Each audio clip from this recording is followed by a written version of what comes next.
Puolueille oli 20-luvulla tärkeää esiintyä nuorekkaina ja dynaamisina. Vihreät pyrki tähän kierrättämällä yhä uudestaan samoja vanhoja kasvoja. Vuonna 2023 vihreät valitsivat Pekka Haaviston puolueen ikuiseksi presidenttiehdokkaaksi, mutta jo seuraavana vuonna hän koki kuitenkin karvaan pettymyksen. 2024 Haavisto hävisi presidentinvaalit taas. Jo 3. kerran. Niin ja sittenhän Haavisto meni ja... Joo, kyllä. Tuloksen selvittyä Pekka kahlitsi itsensä presidentille aitaan. Tilanne on siis poliittisesti tulenarka. Vihreät on ilmoittanut lähtevänsä hallituksesta, jos ulkoministeri Haavisto irrotetaan presidentin linnan portista vastoin tämän tahtoa. Juuri äsken vihreiden puoluejohto muodosti ihmisketjun Haaviston ympärille, kun tätä yritettiin irrottaa portista. Minulla on tässä vieressäni Helsingin katu- ja puisto-osaston esimies Antero Järvenpää. Miltä tilanne näyttää?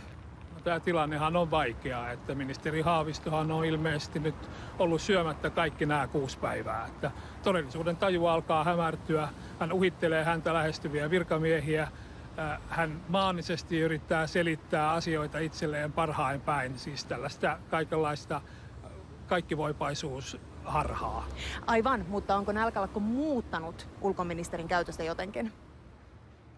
No ikävä kyllä siinä vaiheessa ihmiset oli jo niin kyllästyneitä Haavistoon, että edes Ultra Bra ei jaksanut innostua Pekasta. No nehän levytti jopa sen biisin. Luovuta, Pekka Haavisto. Sinun mahdollisuutesi meni jo 2012. Silloinkin Niinistö voitti, sinä kärsit murskatappion. Luovuta, Pekka Haavisto. Sinusta ei koskaan tule presidenttiä. Ei koskaan! Tule presidenttiä! Sitten tulee heti se kitarasoolo siihen.